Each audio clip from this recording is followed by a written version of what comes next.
Vocês ouviram um duplo spoiler, daqui a pouco vocês vão saber por quê. Rodrigo Amarante, Tuyo, tema de Narcos.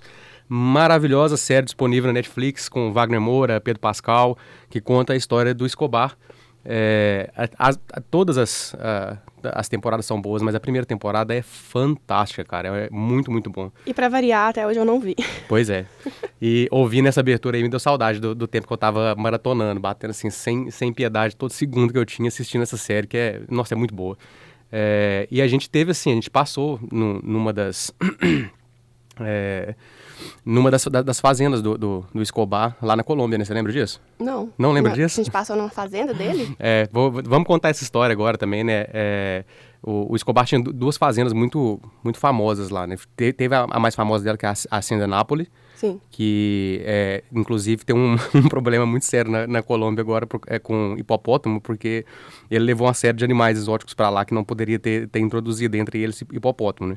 E depois que ele morreu, a fazenda foi abandonada, ela foi tomada, porque ele tinha muito costume de esconder dinheiro. Então, assim, ele enterrava, fazia parede dupla para esconder dinheiro e cocaína e tal. Então, assim, a consequência direta de quando acabou o império do Escobar, digamos assim, foi destruição de todas as casas e fazendas dele praticamente, que era possível pra galera. A galera tava procurando dinheiro, no fim das contas, sabe? É basicamente isso, tentando pegar o espólio dele de alguma forma. E aí essa fazenda, a Hacienda Nápoles, foi invadida também. Hoje ela é até bem conservada, ela é um ponto de visitação na Colômbia. A gente não teve oportunidade de ir lá, que era meio fora de mão pra gente. É Medellín? É Medellín. E a gente tinha um tempo muito curto, então não teve condição de ir lá. Só que assim, quando invadiram lá, quando começaram esse processo de tomada do local, os hipopótamos fugiram e ninguém fez nada. E eles começaram a se reproduzir. Então hoje existe um ponto muito específico na Colômbia que tem um problema sério com o hipopótamo por causa disso. Que praga boa, hein, de ter. Pequena. Pequena, tranquilo, animal, assim, quase inofensivo. Quase não é agressivo, né? Nada, tranquilaço, né? Nada territorialista, muito boa de ter mesmo. Mas a gente passou na finca La Manuela. Você lembra disso, não? Nunca. Quando a gente foi... eu lembro. Quando a gente foi em Guatapé, né, em Medellín... em Medellín não, na verdade, assim, um pouco fora da cidade, mas é praticamente, né? A gente estava em Medellín e a gente foi e fez uma saída, tipo uma excursão. De van para Guatapé. A gente fez um passeio de barco lá, você lembra? Você tá falando sério? Tô falando sério. Você lembra disso, não? Passeio de barco? Não. A gente andou de barco lá e a gente passou em frente a essa fazenda, que é a finca La Manuela, que ela foi bombardeada em 93 também. Isso aí, acho que ele estava vivo ainda nessa época, por um grupo rival dele. E ele tem as ruínas da fazenda lá, não tem mais nada além disso, só tem as ruínas dela lá. A gente não chegou a entrar nem nada, a gente passou em frente só. E essa era uma das fazendas dele que tinha parede dupla também, que tinha onde ele escondia cocaína e dinheiro. E essa, como ela foi bombardeada, ela foi absolutamente saqueada. As pessoas entraram, era numa ilhazinha lá em Guatapé. Desculpa aí, gente, vai rolar. Lembro do barco, sim. Lembrou? Lembrei do barco. Memória boa, hein? Aí... É boa, funcionou. Funcionou agora. Precisava de um gatilho. Mas enfim, aí tem essa fazenda, você lembra da fazenda? Não. Não? Era ruína só, a gente passou em frente, o cara até falou, tem possibilidade de ir, se vocês quiserem fazer um tour pra cá, tem um tour específico. Só que não faz sentido assim, mas tá muito destruída por causa do bombardeamento e foi tomada pela natureza no fim das contas, porque ela foi abandonada também, então assim, foi crescendo trepadeira, foi crescendo outras coisas ali. Então não tinha muito o que ver no fim das contas, saca? Era você ir lá pra no máximo ter ver uma questão curiosa, que era essa da parede dupla, né? Mas que assim, não tem nada demais, né? Você ir fazer um tour só por isso, né? Mas era uma das fazendas, foi o mais próximo que a gente chegou disso, né? Foi bombardeado lá por Los Pepes, que era um dos grupos rivais dele. E que fica lá, a gente foi em Guatapé por um motivo muito especial, que foi a Pedra do Penhol. Foi sofrer. Foi sofrer, né? Eu, no caso. A Pedra do Penhol, Guatapé é uma represa, né? Tipo assim, a cidade tem uma represa muito importante lá, foi feita uma represa, e a região é muito bonita, é muito bacana, assim, com a tomada da água ali formou várias ilhas, né? É uma região bonita de se ver mesmo, assim. É linda mesmo. E uma das vistas privilegiadas que a gente tem de lá é de cima da Pedra do Penhol. A Pedra do Penhol é um monólito gigantesco, 200 metros de altura, contando da base até o topo. Quando eu digo assim, monólito ou monolito, né? É basicamente o que a gente tem no Brasil é o Pão de Açúcar, né? Sim. Que é o mais conhecido assim, né? Que é uma pedra só. Não é uma montanha com várias pedras e tal. É uma formação que é uma pedra só. E lá tem essa eu não me lembro se ela é a terceira maior do mundo. Eu lembro que é a terceira maior, ou talvez da América do Sul. Não sei, você lembra disso? Não lembro também. Eu lembro desse comentário, que ela é a terceira maior, mas eu não lembro se da América do Sul ou do mundo. Lembro, inclusive, de citarem o Pão de Açúcar a respeito disso.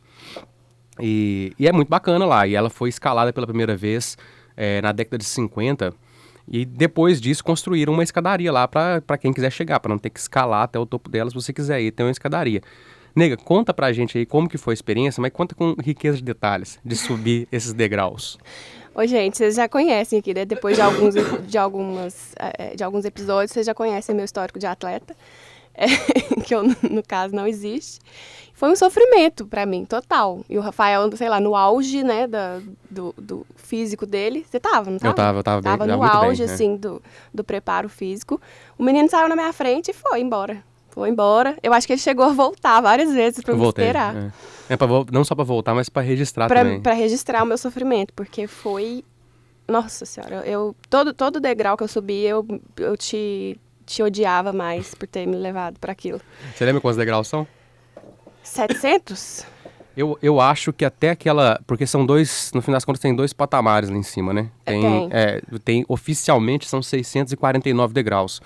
Mas eu lembro que tem coisa de uns 40, 50 a mais pra você ir pra um mirante lá. A gente foi, né? A gente foi no mirante também. Então, então foram quase 700. Foi quase 700. A gente foi primeiro pra essa parte e aí conheceu uma das delícias da Colômbia. Que é a Michelada. Michelada maravilhosa. Que a gente não dava nada por ela, né? Não, e foi assim muito esquisito, né? Porque depois de subir essa pedra, depois desse sofrimento todo, chegou lá em cima. Eu lembro direitinho, gente, de chegar lá em cima enjoada. Sabe quando o estômago embrulha de tanto esforço físico e tal? Cheguei lá e eu doida com um Eno. Você lembra que eu tava procurando um Eno? Não, E eu acho que a gente achou lá. A gente, naquele barzinho, achou um sal de fruta. Ah, foi um sorrisal, eu lembro. Da pastilhazinha, Isso. É verdade. E aí eu fui, tomei e tal, me recuperei. Aí a gente viu, né, o pessoal tomando Michelada, ou era a plaquinha, não lembro como que foi que a gente descobriu a Michelada. Não, tinha uma plaquinha de Michelada, a gente foi e perguntou o que era. Ah, sim, então. E aí eles explicaram pra gente. E aí depois desse sofrimento todo veio a alegria de beber uma cervejinha com manga, sal e limão.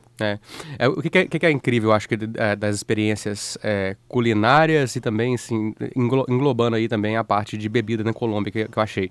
É que todos são ingredientes que a gente tem no Brasil e que a gente talvez não tenha pensado nunca em usar junto. Sabe? É basicamente isso. Então, quando a gente fala aqui, a gente contou sobre a limonada de coco já em algum episódio. Então, assim, velho, é tudo coisa comum pra gente. Não é que a gente foi num lugar que tinha algo... Só lá que tem, né? Não é tipo comer durian na Tailândia, saca? A gente não tem durian no Brasil, a gente sabia que era isso. Ali era uma mistura que fazia sentido e que a gente nunca tinha pensado. A limonada de coco era assim, a michelada era assim. A michelada, na verdade, ela você pode colocar basicamente qualquer fruta, não tem que necessariamente ser manga, mas ela é a cerveja com alguma fruta, o limão e sal. Era basicamente isso. E lá, o comum de se usar é a manga de vez, né? Que é a manga que tá quase madurando. Desvez. A gente chama de desvez. E assim, que ela é agridoce, né? Então, assim, ela tá no ponto ideal para você poder fazer essa mistura e você adiciona o limão ali e fica maravilhoso. E ela é basicamente uma maneira muito eficiente de você pegar uma cerveja ruim e fazer a cerveja ficar boa.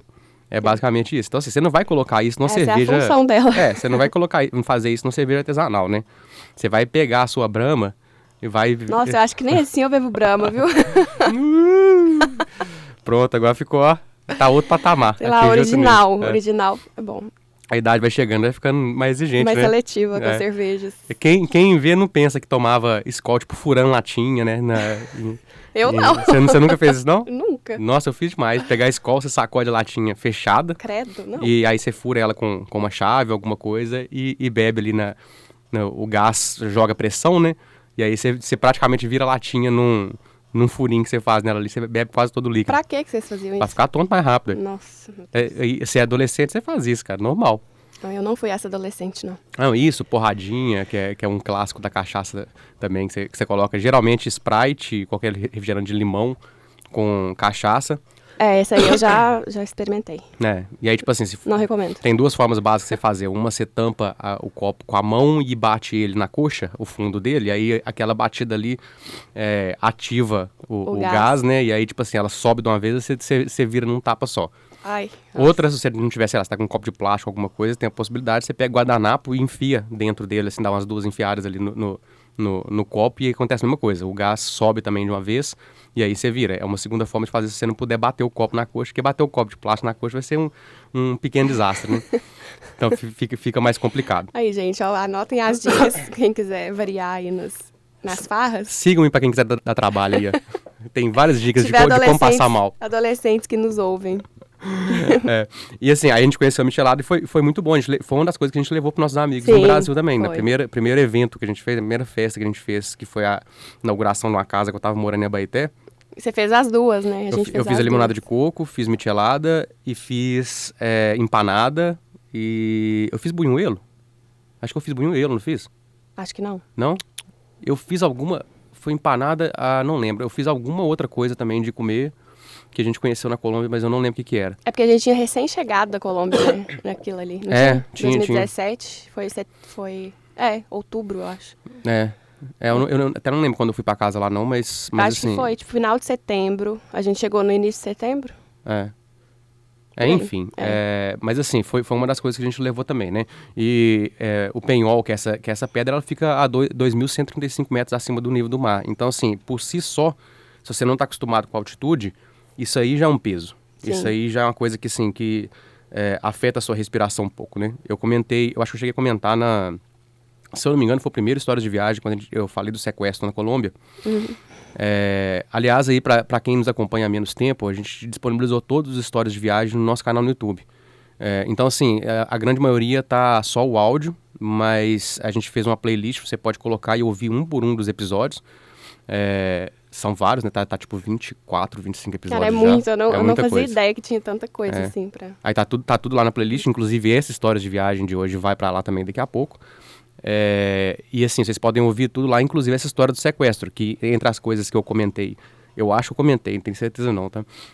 Foi do meu treino de wrestling em Bogotá. Comentou, com o Fred Serrano, do quão difícil tipo assim, porque eu tava com um preparo maravilhoso, mas ainda assim, 15 minutos de treino de wrestling eu já tava com dificuldade de respirar, porque eu não acostumei com a altitude. Lá é mais alto ainda, bem mais alto que isso. Então, assim, foi bem puxado. E então, também acho que pesou pra você também, né? E também eles não... eu lembro de você falar que eles não tava nem aí se você tava treinando pela primeira vez lá. Tipo, eles treinaram normal. O treino foi normal. Então foi isso. Foi esse... Além, né, da minha falta de preparo físico, que eu não tinha mesmo nada, foi a altitude mesmo, que me... Ai, nossa, mas você pode colocar com falta de ar. Você pode colocar a culpa só na altitude, falar, gente, é tipo aquele cara que perde luta ou perde jogo de futebol e falar, gente, mas a altitude e tal. E o cara já tava lá se acostumando há vários dias, já tinha passado o efeito da altitude já, e mesmo assim ele fala que é a culpa da altitude, que tem que colocar a culpa em alguma coisa. Mas aqui é honestidade, né? Vida real. Então tá beleza. E assim, a gente tem algumas curiosidades para falar da região, né? Uma delas é que os Taami, que é um povo indígena da região, adoravam essa pedra, chamavam ela de Muhará, e adoravam ela como se fosse uma divindade, bem antes do lugar ser tomado pelos outros povos, né, assim, de existir uma cidade ali tradicional, de se tornar represa e tudo mais, né? Porque eu fico imaginando, antigamente, né, tipo, quando ainda não tinha... civilização ali, tipo cidades. Isso aí é preconceituoso, não. Você não pode falar discriminatório. Mas deu pra entender o que eu tô querendo dizer. Deu pra entender. Tipo, não tinha muita gente ali e tal. Deu pra entender, mas eu tô te cobrando porque eu circundei o negócio todo, eu fui mudando aqui, eu falei, eu tenho que falar de outra forma. Aí eu fui procurando, ficou mó confuso. Porque eu tava procurando uma forma de falar que não fosse desse jeito, aí você veio e jogou esse. Mas é mais fácil falar e depois corrigir do que ficar circundando igual você fez. Mas enfim, eles adoravam, eu imagino que porque é muito grande, né? Tipo, é uma coisa muito magnífica. Tipo, monstruoso, Quando não tem mais nada ao redor, só tem aquilo, muito, muito gigante, muito... maravilhoso mesmo. E assim, apesar de... A gente tem essa informação de que eles adoravam, mas a gente não tem detalhe, né? Mas assim, pode ser, eu já vi casos no caso, por exemplo, na Dragon Crest Mountain, em Crabe. Eles efetivamente, assim, muito tempo atrás, ele acreditava que ele era um dragão que dormia ali. Ele era uma parte do dragão, saca? Então, assim, tava enterrado e tal, e ficava um pedaço dele ali exposto como se fosse uma montanha. Então, assim, não sei se existia essa possibilidade deles pensarem que aquilo ali era uma criatura dormente, só tava assim, enxergando uma parte dela e tal, que eventualmente ela podia acordar, e por isso eles adoravam isso. Mas, assim, me lembrou de um quadrinho muito interessante dos espanhóis chegando na América do Sul. Não tem um lugar, mas, tipo assim, primeiro contato dos espanhóis com povos indígenas. Primeiro não, isso foi um pouco depois. Mas o quadrinho é o espanhol falando, antes da gente chegar aqui, vocês adoravam o sol. Aí o cara fala, pelo menos o sol é real, né? Porque os caras trouxeram religião que, assim, é absolutamente abstrato, né? Sim. E pelo menos o sol existe, né? Então, ótimo. Esse quadrinho é maravilhoso. É muito bom mesmo. E assim, a cidade de Guatapé, ela além de ser conhecida por essa formação rochosa incrível, ela é conhecida pelos zócalos também. Você lembra deles? Lembro. Os zócalos são... zócalos? Zócalos, Eles são formações... eles são... É pintura, é tinta, mas é alto relevo também. São murais na parte mais baixa da casa. Mas eles são grandes, eles não são tipo rodapé, pequenininho e tal. Tinha, assim, de coisa de meio metro, né? Por aí. Não era tão grande, mas era significativo. E eles têm algumas características muito interessantes, porque eles mostram alguma coisa que representa as pessoas que estão naquela construção, naquela casa. Então, por exemplo, se a casa era uma padaria, vai ter alguma cena de ou fabricando pão ou vendendo pão. Tinha uma da escola que era muito legal, você lembra? Fale mais. Tinha uma da escola lá específica que era a professora xingando as crianças. Você lembra disso, não? Não. As crianças correndo desesperadas e a professora eu não lembro se com uma vara na mão, Deve alguma ter coisa. foto, né? Nossa. A gente tirou foto desse lugar. Eu lembro de ter muita foto lá. Mas... Não, acho que tem foto dessa específica, desse zócalo específico lá. Mas era tipo assim, era a professora brigando com as crianças que estavam fazendo alguma coisa errada, as crianças correndo. Isso era a imagem da escola, eu achei isso muito fantástico. Bom. E tinha assim, tem zócalos que representam a crença da pessoa, geralmente atividade profissional, crença, ou alguma coisa de família especificamente, origem da família, qualquer coisa do tipo. E eu tenho que confirmar essa informação, mas você lembra? Acho que foi tombado pela Unesco como patrimônio, não foi? O Penhol, né? O Penhol ou o Zócalos? Acho que foi o Pueblo de Zócalos, que foi o local. Não, acho que não foi pela pedra. Eu acho que foi a pedra. Eu acho que patrimônio cultural. Eu tenho que confirmar essa informação, mas eu lembro de ter alguma coisa a respeito disso. E a cidade é muito bonita, né? É linda demais. Eu tenho uma foto que eu amo, minha, lá na fonte. Assim, né, não dá pra ver, não tem, especificamente essa foto, não tem muitos zócalos. Dá pra ver, mas não dá pra você ver. Eu acho que assim, na coisa da fonte tem. Mas além disso, dá pra você ver nas construções, porque as ruas são muito estreitas também, né? Eu amo essa foto. Assim, dá pra você ver muita coisa, mas é porque você não vê em detalhe, né? Mas você vê que tem os zócalos, assim, e a cidade fica muito charmosa, muito bonitinha, ela é linda. toda colorida, né? E você lembra do cachorrinho que a gente viu? Na janela? Na janela. Gente, coisa mais fofa do mundo. Era um cocker, né? Era um cocker. E ele tava ali, tipo, só observando o povo passando na rua. Eles têm uma foto minha também com ele.